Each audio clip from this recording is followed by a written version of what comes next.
Okay, and we are live. Yay!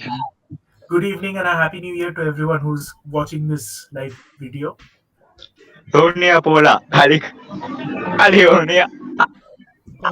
Okay, so yeah, so let's get ahead. So the meetings of Anna, I think from this is we're starting off with Chantal Ackerman's third feature, if I'm correct,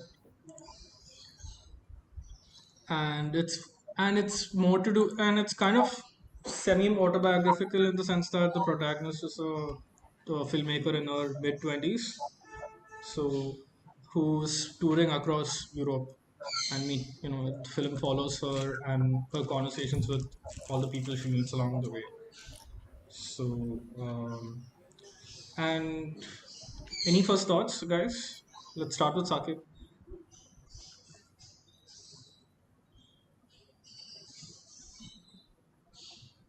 Saket, are you there? Oh, sorry, I was muted, I think. Oh, okay. Um, yeah, I think it's better to start with Ashish and Supreet. They might have more interesting thoughts. I'm just here to be. Okay, okay, okay. You're Ashish, just here to enjoy. yeah, Ashish, the first 30, tell us about your experience watching the film. Well, to be honest, I have not heard of Chantal Ackerman before. Let me start off the ball rolling with that. So I was very excited to be able to discover a new director, and I went into the film with absolutely no preconceived notions. Like when I go into a Goddard or when I go into a Kurosawa, I know that I'm going to be in for some intense viewing experiences. If I'm talking about Goddard, I'm going to have to concentrate on the dialogue. If I'm talking about Kurosawa, there's going to be a lot of action. There's going to be a lot of dynamic storytelling. Where if you take your eyes off the screen, you're going to miss a large chunk of what's going to happen. But this film, it started off slow, which was okay, and what I noticed was very unusual shooting of the film. And unfortunately, I couldn't find too much coherence in the movie. Maybe because of the lead actress's accent. I kind of think that she's not natively French. So Hmm. I couldn't really figure out what she was saying. Her words were slurring. And then about 30% into the movie, it just got too confusing for me to keep up with. Other than that, the cinematography struck me as very interesting. And then about 30% into the movie, it just got too confusing for me to keep up with. So I was like, am I enjoying this? And the honest answer, no offense to anybody here, but the honest answer is I wasn't enjoying it. So that's the thing with me. If I don't enjoy something, I rarely, if ever, like finish it. I've done this with Kurosawa too. I didn't enjoy Ikuru, so I stopped it. I mean, after a certain point, I just stopped watching Ikuru. So I don't know. Maybe that's just me personally, but like 30%, 32% into the movie, I was like, nope, this is not working for me. So goodbye. And I'm sorry if that paints me in a negative light or paints the club in a negative light. I can't help it. It's Over okay, it's to okay. whoever's next. Yeah. Me. So I haven't watched this film, I'll be honest. And I have heard of Sanjay Ackerman before. So that's what about you, Ashish. Okay. But I expect, see, I'm the opposite board. I have some self expectations on this film now. One, because I have read somewhere that this is kind of a handheld camera-ish kind of thing, where a person is running behind the protagonist, talking, who's doing their work. Or something like a Christopher Eccleston film, Vasily Christopher Eccleston film, where like too much information. It's a Greek film, 2017. I watched it 2 3 months ago. The film club. Okay. So like so it's like yes, so there is of emotion, there is of drama, but that one was a disaster. That one was a disaster, and I expect at least when I watch this film later for this to be at least better than that. All right. That one. All right. So I have one question, in one immediate question that comes to mind. Is entertainment expected from the films we watch? Can I take this? Yeah, feel free. See, I had this discussion with you earlier when I had first joined the club and we were texting each other about it. Uh-huh. Okay. I told you that art film can somehow overwhelm a person sometimes, and I was having that difficulty when we were doing the curation for the African movie that we watched about. I think this is sometime The in white elephant, the elephant, yes, the were White school Elephant. shootings. Yes, yes, yes. I think that's around June, if I'm not mistaken, June last Okay. year. Okay. So I told you very clearly that I'm getting overwhelmed by the sheer amount of heaviness that I'm seeing. While I know that an art film is not supposed to quote unquote entertain, I do have this very solid mental block, you can call it, whereupon if I'm not enjoying something, then I can't click with it. So I was confused about what exactly was being shown in the film. See, like, I'm sorry if I think Saket can back me up here, but I think that it's basically a commentary on war in some parts because the background of the fact that the war is over, but the effect of the war is still being felt is a little bit of what I picked up from there. And frankly, some of the things that Anna did in the little bit I watched made no sense to me. So I know that art films are not supposed to entertain, but at the very least, art films are supposed to interest me. This film didn't get my interest, and I watched about I don't know. I think it's a 2 hour 11 minute film or something. I watched about 40 45 minutes or something like that before I was like, no, this is getting too much. So I mean, I just couldn't for some reason. I mean, it just put me off, rubbed me the wrong way. But the one thing I did notice as I repeat is the cinematography. I will give a massive thumbs up to the cinematography. If Supreet is right in saying that it's a handheld camera, then I'm impressed. I'm seriously impressed. Okay. Anything about the cinematography that made you want to appreciate it and point it out? Yeah. So you everyone here must be familiar with the symmetry concept, right? The fact that if you draw a straight line in between a figure, any figure, you can split it into two equal halves. Okay. Yeah, it's called the axis of symmetry. Yeah. Either the line is either perpendicular or parallel. So somehow a lot of these shots seem to be extremely symmetrical, as if they were rubbing the symmetry in someone's face, but not like brute force wise. I mean, I think the fact that the shot was completely symmetrical was what appealed to me the most. Again, I repeat, if what Supreet is saying is right, is that it's a handheld camera, that kind of symmetry is difficult to achieve. I mean, it would have taken a lot of arm strength to keep the camera that steady for most of the shots that I saw. There's a shot of Anna talking to a hotel receptionist, concierge, I believe would be the right term. So there's a Mm-hmm. shot of that, and like it's just focused on the two of them talking, and it's a very normal shot. One would say it's a normal. What's so great about two people talking? But somehow the way it was shot, I got to take my eyes off screen. I mean, so that is what worked for me. Then there's a train scene where she's traveling by train. Even there, the lighting, the sound of the train humming in the background, and the shot on Anna, the three of them just blended together pretty well for me. So that's one thing I took away. Interesting cinematography. Now when I go for an Ackerman film next, I know what to expect. Interesting cinematography. And the rest of it will fall into place. See, some people are plot based, some people are story based, some people just do it on the basis of acting. But this is the first time I'm seeing something with this kind of cinematography. Not the first time. Dare I say I've seen Pothir Phasali and the rest of the Opu trilogy. The cinematography there is also stellar.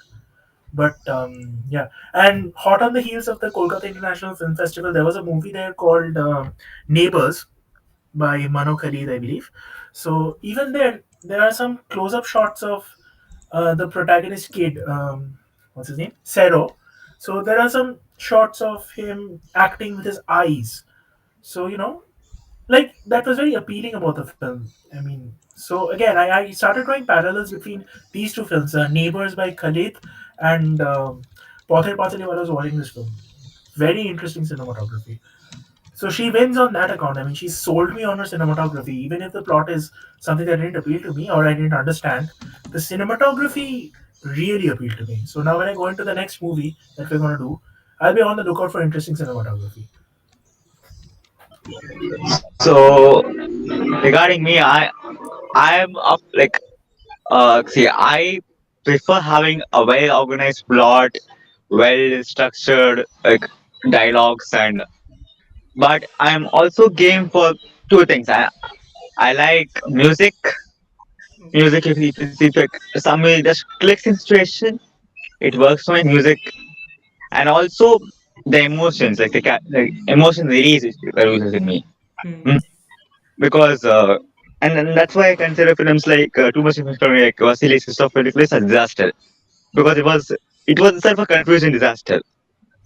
Hmm? Okay. So Right. Uh. when I've been here for this group for nearly a year. Hmm. Yeah, I've been here for 2021. So 2022 really. I start discussion.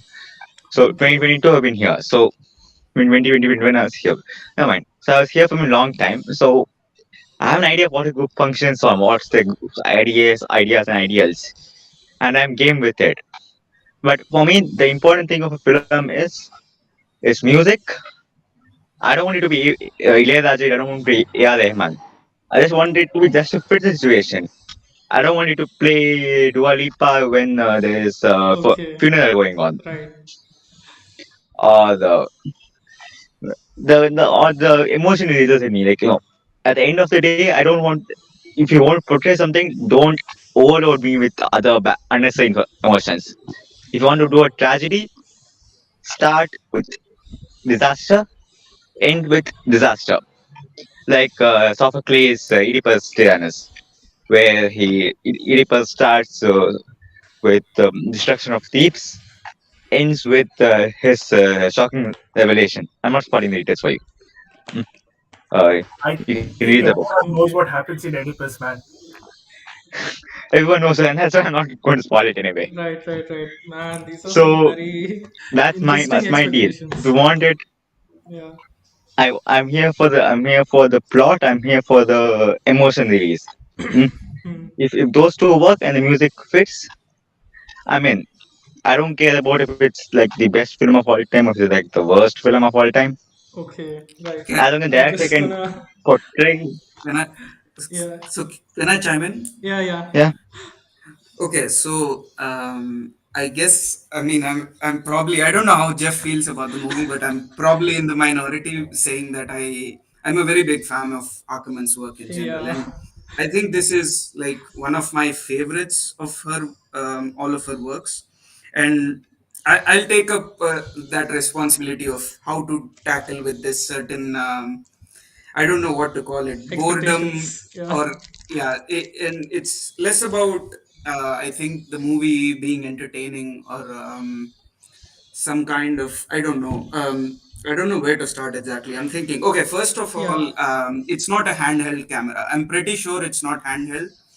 To like clarify that Yeah. doubt that Ashish had, because there are also tracking shots, and that's kind of common with Ackerman as well. So it's all done with, A yeah, it's dolly. not done with, yeah, it's done with a dolly and all. Yeah. But the main important thing, I think we'll get to this distancing, or what you call how Ashish felt bored in certain way, and I Just think hold on a second. I did not feel bored. I felt yeah, jarred. There's a difference between what I felt. I didn't feel bored. yeah, I but felt not jarred. in It an was very in my face. but jarred not in an interesting way to continue Not the in an film. interesting way. Yes. Yeah. Yeah, yeah, not interesting enough to continue the film, let's just say. Not, bored might be an extreme word, but that distance in particular is, I mean, we can talk a lot about, I don't know if you guys are familiar with Robert Bresson, or the Brechtian distance concept. I'm Yeah. familiar with Robert Bresson. I've seen some of his photographs, but I'm Yeah, not familiar with the concept. Can you just elaborate? okay, hey so guys. I mean, So sorry to eh, butt in, but I have to leave now. yeah, My sure, next no lecture is problem. starting in 2 minutes. It's okay. Mhm. I'm running there. Yeah. I'll See you. see you. I message you. Or I don't know. Let's do something later. Yeah, See you guys. bye, Supreet. See you. Adios. Okay, so I mean, Bresson. I don't want to like get into a detail with regards to Bresson and Brecht, because both.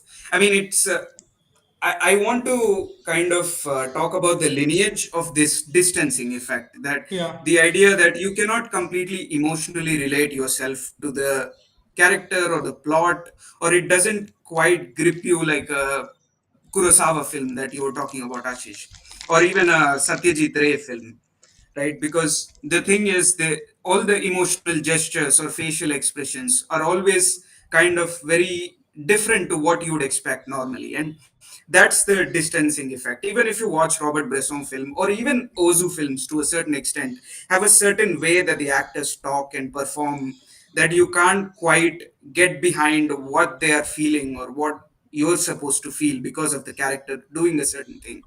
And that's the idea of, you can read more about, I'll just drop the name. He's called Bertolt Brecht, and he came up with this concept doing theater. And I think Ackerman's distancing is much different than Brecht yeah, distance. So I don't want to get into much of that comparison just yet.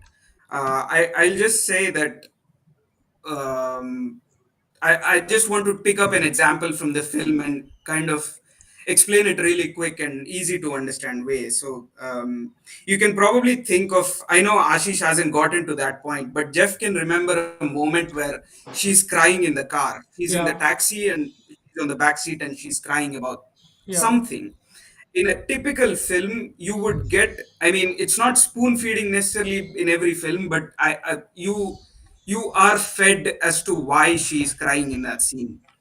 And that what the distancing effect does is that she keeps that emotional distance. And when I say distancing effect, it basically means keeping an emotional distance between the viewer and between the character of the story. yeah, um, so the idea is, when you see her crying in that shot, and she's probably crying for quite some time, and you'll see some of these shots in later Ackerman films as well, where you see a character crying or just giving out a smile or something, where you can't quite tell what is the reason behind that facial expression. And it makes you think much more than a normal scene in any other film. If you think about a certain crying scene in something, you'll know mm, the exact reason why someone is crying. For example, Ozu film, if someone dies, you have the shot of person is crying. And when what Ackerman does is, she eliminates that kind of context for that scene. I mean, there is probably a little bit of context because of the scene that comes prior, but prior, it's not completely eliminated, but at the same time it's very subtle and not in the foreground, so it's very much in the background. And what it does is, it just makes you absorb the scene in a very different way. So you're, for example, in that scene when she's crying, you think about why she is crying, and in a normal scene you would not do that because you don't quite get it. So it's yeah, not, at the same time, it's like that distancing can also work on a lot of levels. I won't get into the complication of it, we'll sit here the whole day. yeah. But that's the basic idea. I don't know if Ashish like found that any interesting or something, but yeah, No, like that's the oddly idea. enough, Now that just a second, Jeff, let me answer this, okay? Now that you've explained this so interestingly, I am kind of tempted to go back and watch the film in its entirety to just figure out what it is that I'm missing. So, there was this one book that I came across, just going off topic for 10 seconds, called The Secret History. I was reading it with the Paperbacks and Backpacks people, where actually Jeff was there too. And I don't know if you recall, Jeff, I was like, I yeah, can't understand what in the name of high heaven is going on in this book. Okay. mm, And I kept thinking, what am I doing wrong? What am I doing wrong? All of you are enjoying it, all of you are lauding it, and here I am stuck in the woods without a flashlight, without any campfire materials, and I'm like, but now that Saket, you've taken the patience to explain the concept of the shot to me, I'm intrigued. I mean, if not this movie, I've actually got my Instagram open on the other tab. I'm looking for your profile right now, so that I can just keep myself updated as to what other movies we'll be watching. You've put out the schedule for Oh, that. I mean, I don't update my Yeah, yeah, Instagram yeah. at all. No, no, Uh, that's so fine. no, yeah, That's the fine. So Instagram, like yeah, you're doing news from home. You're doing Tuto Nuit. You're doing yeah, Jean Delman, yeah, and you're doing Tell Me, right? So these yeah, four. yeah. So just to get a head start on these, I'll get hold of these four, or I'll watch them via a streaming platform. Hmm. So I'm ahead of the game then by next week, because this kind of thing really appeals to me. Where you've got You've got this non spoon feeding sort of thing, which is what you remarked. Those were your words. That just a sec. I don't think it's quite that either. It's just So like the way I saw it. It was just about a person who's detached from. I mean, or rather, yeah, yeah, yeah. people No, like that actually interests me. who. Yeah, so I mean, I feel like in today's world it would be even more relatable, considering you know how a lot of our how a lot of our relationships are formed. They have a barrier in between in the form of tech or with So something or the other. one thing I want to know, So see, genuinely, is that for a first Ackerman film, was this the right choice? I mean, none of you had any idea that I was new to Ackerman, but do you think this was the right choice for a first Ackerman film? So Because I think so that's where we made the mistake. I made the uh, mistake. no, I mean that would be all the other curators would say that would be my mistake. Actually, I chose this one as the first one. I mean, I do have a good reason, and I talked to Nikhil and the others in the group, and so what my reason is that one of the first things is I think the primary thing was Jean Dielman was is like still considered her biggest work, and this year's Sight and Sound list, that film was declared as the best film of all time. So I assume that a lot of people would be familiar after that list came out. So I didn't want John Dielman to be the first one, and also the second reason was it's probably too long. It'll be more yeah.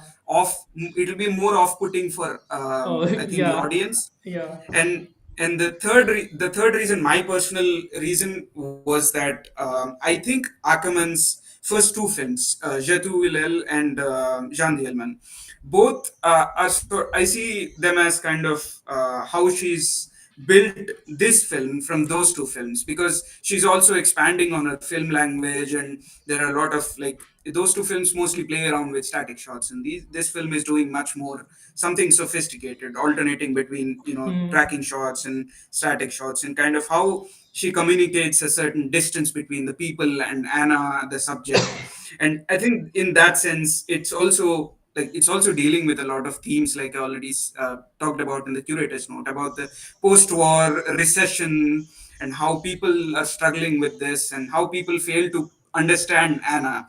And I think Jean Dielman and Jetu Willel are primarily about like their subjects, and it's not much. There is not much of an extension apart from the subject that she's dealing with. And I think this Hmm. film is much more like a good introduction, at the same time a very good culmination point at this point in her career. After those two films, she sort of built to it. It's like Okay. how they say kind of a opus, a magnum opus, kind of, not exactly, but like something she worked to build to Towards this level. like it's actually funny that I mean, because I found the film pretty accessible from on that like on that perspective, as in if one like from the one from the shots itself, like how like Ashish mentioned the symmetry, but I also want to bring up the color as well because there was a lot of uh, red and greens and beige colors. I think it And was don't miss the lighting of the shot. close to white, right? Off-white colors used throughout the film, and Yeah, the that off-white coloring and also the lighting used in the shots. I mean, that really appealed to me. The way y- each shot was lit. yeah, Yeah. like they had a sort of a what do I call it? I felt detached, as in I sensed a feeling of detachment from of like Anna feeling detached from her environment throughout the Yeah. film. Yeah. And like I mean, considering I've seen Jean Dielman, and I understand why you didn't go with that, because it would have been very inaccessible to a crowd, without knowing the context behind it, or without going in blind for it. Mm. It would have thrown a lot of people off, which makes sense. Yeah. But I found this pretty accessible. I don't know, like I don't quite see what Ashish and Saket had to, and Supreet had to struggle with. And Supreet also, also mentioned music being an expectation, or music being one element that's a hook I think into a that's film. all And Supreet and none Ackerman. I think that's completely Supreet because yeah, I I mean, if I mean, don't know it's a what's gonna happen preference. with my Yeah, mouth on yeah. music, don't think I'm gonna keep shut. No, no, no. I I mean, it's I all preference, but I felt the lack of music here added a lot. As in, you do feel just as alienated as This she is is. not a movie. Listen, in my humble opinion, this is not a movie in which you need a background score. I'm sorry, I watched 30% Yeah, of it. I'm shooting my mouth off, but it's all about the cinematography for me. I mean, as I am repeating again. I mean, when I go into Ackerman, I'm going to be like, okay, fantastic cinematography. Here we come. And just in case I got hold of news from home, I'm going to give it a shot. Let me see what happens. Maybe I got thrown. Maybe this was Uh, not the right uh, Ackerman introduction for me. Ashish, if I can recommend you something, Yes, please do. I'll recommend you Almayer's Folly, her 2011 film. That 2011 film, Yeah, Ackerman, right? it's based on a novel which I don't know. I'm guessing you might know, so that's why I recommended that one. And also, it's I won't say it's more accessible, but I think it would be easier for you. yeah. I'll send a link to it in the group. Yeah. Yeah, and I'd probably recommend Supreet Golden 80s because that one is like a full-on Hollywood musical that Chantal Akerman made. Yeah, but yeah, like Is it I mean, coming back to Almayer's Folly? meetings with that. Just a second. Let's resolve this. Is it Almayer's Folly? Yeah. Something about a Occidental merchant called Kaspar Olmayer. Yes. Yes. Okay. I'll give this a look. I'll Through. link it in the It's group, not on the Ashish. curation poster. It's not on the curation poster. That's why I missed it. It's yeah. So coming back to Just a second. Mute. yeah, coming back to meetings of Anna. Sorry about that. So yeah, like I didn't really get to pitch in my opinion about this, but I'm just gonna go ahead now. But Sure. yeah, like I kind of agree with everything you said, Saket. Like I mean, I felt a sense of detachment throughout the film, as in, and I could by the halfway mark I could completely feel that, especially the bit on the train, uh, when she crosses past a bogey and to to get a peace of mind, and then just when she gets there, there's a guy obstructing her, and like and then that conversation goes on for another 10-15 minutes, and but I had a I had a feel sense of tension brimming throughout. Like I don't know if that was completely intended. I seeing the rest, like putting it together with the rest of the film, sort of gave me the sense that it was intentional, even even with the body language and everything. So like I found moments like that quite brilliant and very understated, but also very impactful. So yeah, and the colors stood out to me as well, like in the sense that so colors like red, green, and beige, they're all used in horror films to uh, lend a sense of um, what do I say, macabreness, darkness. Either ways, it had that chilling effect on me. Uh, and I don't know how much of that was coincidence or how much of that was planned. Like, but that but that did sort of like that was something I picked up as well when watching the film.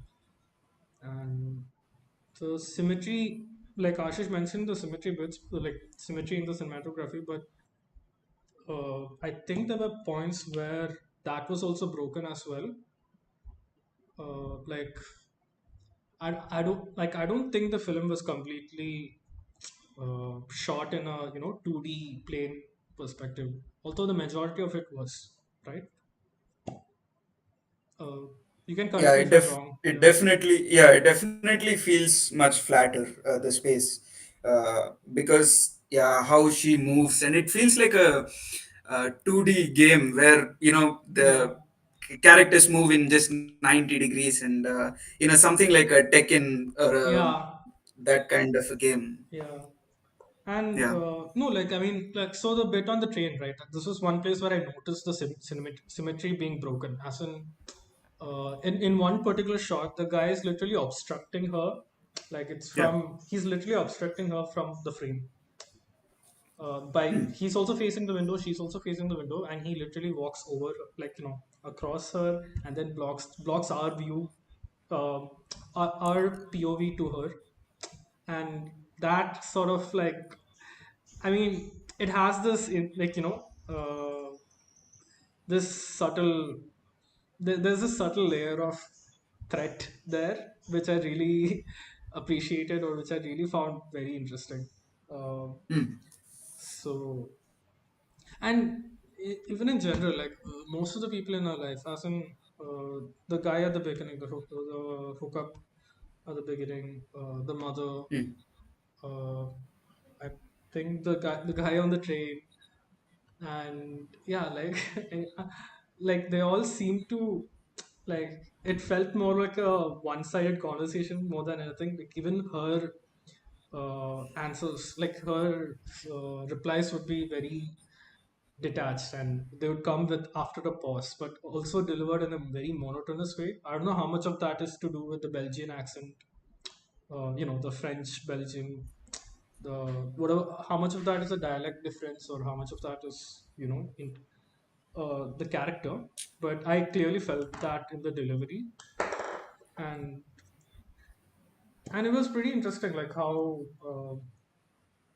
like the one moment where she opens up, that also went unreciprocated, like with her mother in the bed, Mm. where she's completely like opens herself out. She literally dresses down for it, like that, to even make it more obvious. Yeah. So I found I found those moments quite brilliant, and I don't have anything else to say about the film because I'm also like still fresh off of it. As in, I think it's only been half a day since I watched it, but Mm. these were my immediate notes after watching it. Like, and these were my immediate thoughts.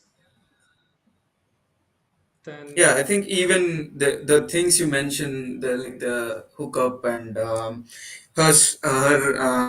talking to her mother, and all those scenes are kind of quite sophisticated in terms of process, how you process the emotional um, layering of the film or the character, because you have to think before as to what she's feeling. And I don't mean to say like the film is more intellectually stimulating than it is emotionally stimulating, but I think it's certainly a film that you have to process more before kind of really getting onto the wavelength emotionally. It's there's a lot to think about when she's being vulnerable with someone, or when she rejects the man, for example, during that hookup, and when she says get dressed and leave. You don't quite know what she's feeling, and that adds to the how sophisticated I think Ackerman's like film construction is. yeah, no, like I find it quite relatable also on some level. Like there is this, like the sense of detachment in all these conversations, like that. Yeah, I've seen that in some people. I've seen that, like I've been in that place myself sometimes. But uh, so I yeah, right. think I I think maybe mean, I was more immediately able to get into her shoes because of that, I guess. But yeah. even I don't know about intellectually stimulating, but this was very emotionally like consistent, and I was able to relate to it in that respect. Yeah, I think that's also one of the things that I did not mention because it'll take time. Yeah, About the distancing effect, that it can also serve as you like it can also allow you to project a certain gaze, that if you have been in a certain situation, that you can instantly relate to something like that. And I think if there is no distancing effect and the filmmaker is telling you how to feel there in a certain in some way, in some specific way, you can't quite relate, and that becomes even more complicated. If something like Pather Panchali, for example, any Satyajit Ray film, if you've never been in the position of Apu, you cannot quite relate. So that I also am creates a distance. sorry jumping in here and saying you can totally relate to Oppo. Why can't you relate to Oppo?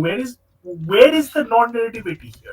No, because of a certain culture, because of a certain family background. you cannot, not everyone is in a position where they can put themselves in that shoe. Like, of course, the filmmaker, that's the job of Satyajit Ray, that he has to put you in that shoes, and that filmmaking works like that. But Ackerman's filmmaking works completely in contrast, where she's not putting you in that shoe, but she's creating a complete distance, and you have to either project a gaze, or you have to take in the story in a very different way, or multiple ways.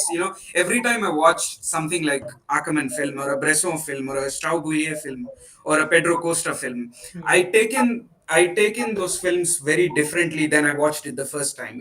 Every time I watch, I get something new out of it, and that's, I'm not kind of comparing and saying one film is better than the other. They're just very different film experiences. Yeah. And some might say that, oh, this is more challenging, which might be true, and that does not mean that it's a testament to quality to Ackerman's film. It's not, but I'm just kind of saying that, just to compare, just to kind of make it easy if anyone did not understand what's the point of how to take in an Ackerman film or how to absorb Ackerman films. Yeah. Perhaps we should have written, like, had a like written a something to prep people for it. I don't know. Like Nikhil is against all that. Nicholas against all that. Where is Mm. Nikhil? Wasn't he supposed to be here? I think like he had something. He was caught up with something, and he was also there yesterday for the offline screening. So I suppose, Yeah, it becomes redundant for him, I yeah, guess. Yeah, cool. yeah. By the by, I've been searching everywhere for this Alamayer's Folly thing, and I can't find it. Do you have Someone Mubi? help me. Do you have a movie Do you account? have It's on movie. Mubi It's account? streaming on movie currently. Hmm. So now I Or have to interaction. yeah, I remember watching it on Mubi, because I would suggest like watch it in highest quality possible as well. Like, that's like closest to a very sensory experience, as far as Ackerman films. yeah. And it starts with, probably, if I remember correctly, it starts with like my favorite tracking shot of last 20 years, maybe, or 30 years. I don't know, but it's, yeah. Okay, interesting. I'll make a note of that. Yeah. We're covering it next month also, Ashish. We have that, and so we are doing this director retrospective over 2 months. So we'll be having four more films also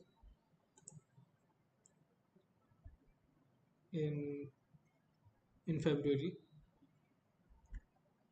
So yeah, Yeah, yeah, I'm aware that you're doing it from Jan to Feb, and I want to be as active as possible this year. I couldn't be at all active last year, it's but okay. I have also asked for more responsibility, as Jeff is aware.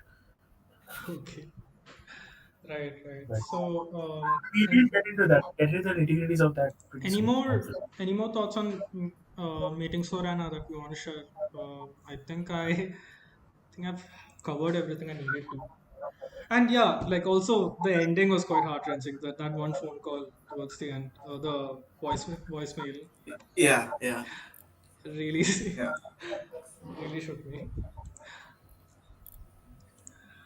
So yeah, Yeah, I like think that's one of those one endings where you just, even after finishing the film, you just sit there for 5 minutes and kind of yeah, it was a gut punch. just yeah. Yeah, so that's it. I really enjoy the film. I think already looking forward to watching it again later this year or something. And it reminded me a lot about, like, I don't know if it's like very I don't know if it's like a direct parallel, but it reminded me of Celine Sciamma's film, Portrait of a Lady on Fire. The making of it, the how the characters were followed or how they were, captured. Hmm. So like I watched. Although I think One Fine Morning was a lot more involved, like in the characters' lives. Uh, Hmm. but yeah, like I found this. I don't know if it's like I don't want to typecast it as a women director thing, but there was a lot. The emotional layering here was something that's not quite, that I haven't quite seen anywhere else. So that was pretty interesting to observe. And I think Portrait of a Lady of Fire covers a similar thing with respect to uh, how with I think although in a very different way with how detachment works. Where in that film, it more or less it's more like optimistic, I guess, right? So in that they meet one other person whom they can be themselves around. So yeah, that's all I have to Hmm. add. Yeah, I also don't have much to say. I mean, I'm usually, yeah, if you're discussing something, I'm up for it, but not many thoughts right now. Yeah. Oh yeah. Also, okay. This is something I don't have a lot of clarity on because, but I read about it in the movie articles just before the one I share in the group just before the talk about the role the World War II plays in this film. Do you know anything about Hmm. that, or can you share anything about that?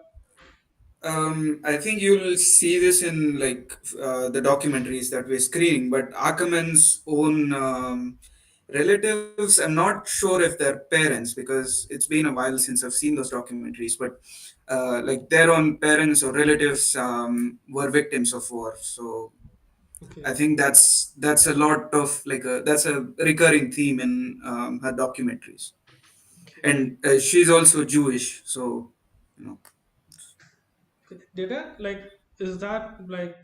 I didn't really notice that parallel while watching the film, but now that Yeah, like yeah. now that I read about it, it kind of made the scene with the lover at the end make a lot more sense.